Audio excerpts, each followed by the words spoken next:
At the Foot of the Cross is a production of CTNY, the Catholic Television Network of Youngstown. It is a reflection on the Gospels of the Sundays of Lent and Holy Week. Your program host is Father Jim Korda.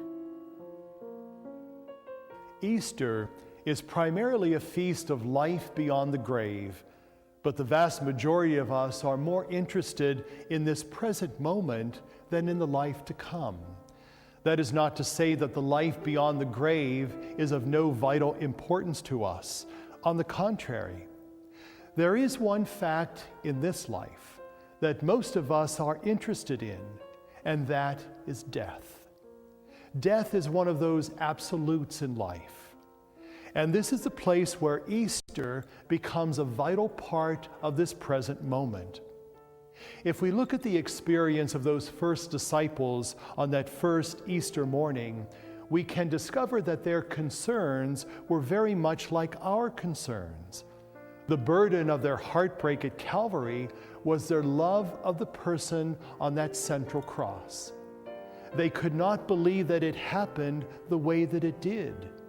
And when the women came to the tomb early that Sunday morning, they were grieving for the one who was buried there.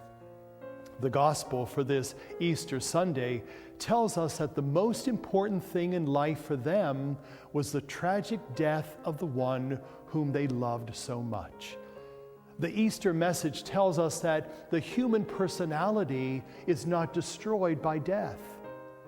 I remember a story about Helen Keller, who was presented with an honorary doctorate from the University of Glasgow. And she stood there on the podium, both blind and deaf, as the president of the university read the citation, and a teacher spelled into her hands what was being said. Then she herself was led to the podium for a brief speech, the closing words of which were these: "Darkness and silence need not bar the progress of the immortal spirit." A Scottish reporter telling the story wrote, "Then there was thunderous applause, which only she could not hear." Victory over hardship, victory over handicap, victory over pain and suffering, victory over sin. The story goes on, victory over death. As we stand at the foot of the cross, may we hear the angel say to the grieving women, "Why do you look for the dead among the living? He is risen. Alleluia."